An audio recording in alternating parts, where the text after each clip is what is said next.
Hi everyone, welcome to MSP knowledge official YouTube channel. और इस video में हम लोग रिप्रोडक्शन इन ह्यूमंस पढ़ेंगे। ये हाउ टू ऑर्गेनिज्म रिप्रोड्यूस का थर्ड पार्ट है। तो अगर इससे पहले अगर तुम लोगों ने 2 पार्ट नहीं देखे तो प्लीज उसको देख लो।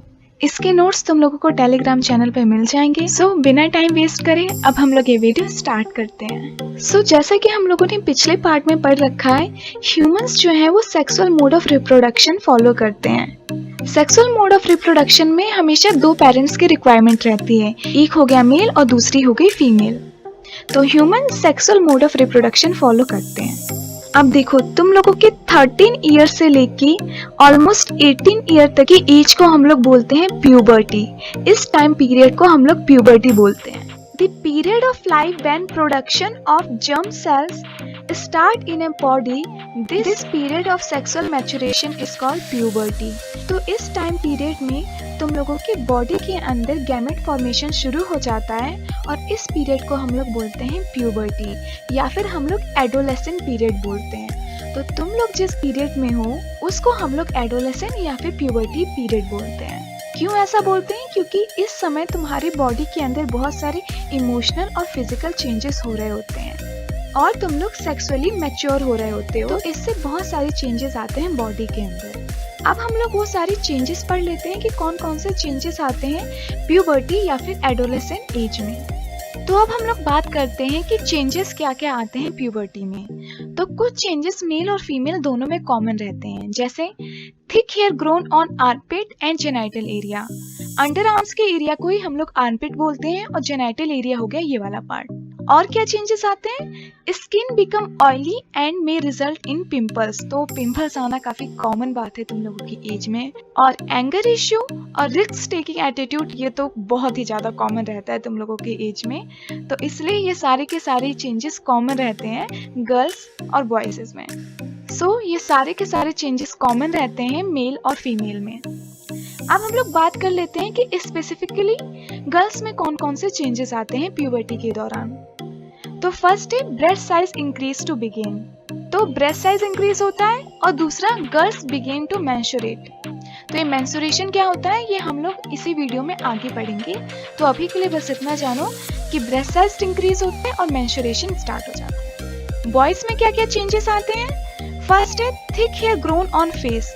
तो बॉयज में फेस पे हेयर ग्रो करना स्टार्ट हो जाते हैं और उनकी आवाज में चेंजेस आना शुरू हो जाते हैं। और ये सारे चेंजेस सिग्नल होते हैं that sexual maturity is taking place. तो ये सारी चीजें तुम लोग अच्छे से याद कर लोगे, ये तुम्हारे एग्जाम पॉइंट ऑफ व्यू से काफी इंपॉर्टेंट है कि प्यूबर्टीज में क्या क्या चेंजेस आते हैं। आई होप तुम लोगों को ये सारी बातें अब तक अच्छे से समझ में आ गई होंगी। मैं एक बार ये फिर से समझा देती हूँ। तो प्यूबर्टी के दौरान थिक हेयर ग्रो करना, आर्मपिट और जेनाइटल एरिया में पिंपल आना, ऑयली स्किन हो जाना, ये सारी कॉमन चीजें होती हैं गर्ल्स और बॉयज में। गर्ल्स में स्पेशली ब्रेस्ट साइज इंक्रीज करता है, मेंस्ट्रुएशन स्टार्ट हो जाता है।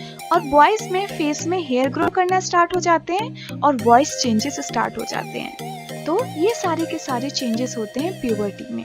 आई होप अब तुम लोगों को ये सारी बातें अच्छे से समझ में आ गई होंगी। अब हम लोग आगे बढ़ते हैं। तो आगे बढ़ने से पहले सबसे पहले हम लोग बात कर लेते हैं कि रिप्रोडक्शन होता कैसे है ह्यूमन के केस में। तो जो भी मेल्स होते हैं वो सबसे पहले मेल गैमेट बनाते हैं, हम लोग स्पर्म बोलते हैं। तो मेल के गैमेट्स को हम लोग स्पर्म बोलते हैं। उसी तरीके से जो फीमेल्स होती हैं वो अपना गैमेट बनाती हैं और फीमेल के गैमेट को हम लोग ओवा बोलते हैं या फिर एग बोलते हैं या फिर कुछ लोग ओवम भी बोलते हैं। तो ये तीनों के तीनों का मतलब एक ही रहता है। तो जब दोनों लोग अपना अपना गैमेट्स बना लेते हैं, तो जब ये गैमेट आपस में फ्यूज होते हैं यानी मिलते हैं, तो उस प्रोसेस को हम लोग फर्टिलाइजेशन बोलते हैं। और फर्टिलाइजेशन के बाद जो सेल आता है उसको हम लोग जाइगोट बोलते हैं और वही जाइगोट आगे चल के एम्ब्रायो बनता है और एम्ब्रायो ही आगे चल के बेबी बनता है। सो ये पूरा का पूरा प्रोसेस हो गया सेक्सुअल रिप्रोडक्शन। इसमें सबसे पहले मेल अपना गैमेट बनाते हैं। तो देखो, मेल इसमें 2n का मतलब होता है कि मेल के पास पूरे नंबर ऑफ क्रोमोसोम है। इसको हम लोग डिप्लॉयड कंडीशन बोलते हैं। तो कोई भी ऑर्गेनिज्म जब अपना गैमेट बनाता है तो वो आधा क्रोमोसोम देता है। तो स्पर्म में n नंबर ऑफ क्रोमोसोम रहते हैं यानी उसका आधा। उसी तरीके से फीमेल भी अपना आधा क्रोमोसोम देती है, तो फीमेल में भी n क्रोमोसोम रहते हैं, एग में भी n क्रोमोसोम रहते हैं। तो आपस में जब ये n मिलते हैं तो जो हमारा जाइगोट बनता है उसमें 2n हो जाते हैं, पूरे नंबर ऑफ क्रोमोसोम हो जाते हैं। इसीलिए जो बेबी बनता है उसमें भी पूरे के पूरे नंबर ऑफ क्रोमोसोम होते हैं। तो n या 2n से कंफ्यूज मत होना।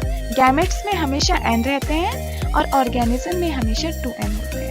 तो सबसे पहले हम लोग पढ़ेंगे कि मेल गैमेट बनते कैसे हैं, कौन कौन से ऑर्गन इन्वॉल्व होते हैं मेल गैमेट बनाने में। उसके बाद हम लोग पढ़ेंगे कि फीमेल गैमेट कैसे बनते हैं, कौन कौन से ऑर्गन इन्वॉल्व होते हैं। उसके बाद हम लोग फर्टिलाइजेशन के बारे में पढ़ेंगे कि जब दोनों गैमेट मिलते हैं तो क्या होता है, और अगर फर्टिलाइजेशन नहीं हुआ तो क्या होता है। इसी सीक्वेंस में हम लोग पूरा का पूरा ह्यूमन रिप्रोडक्शन पढ़ेंगे।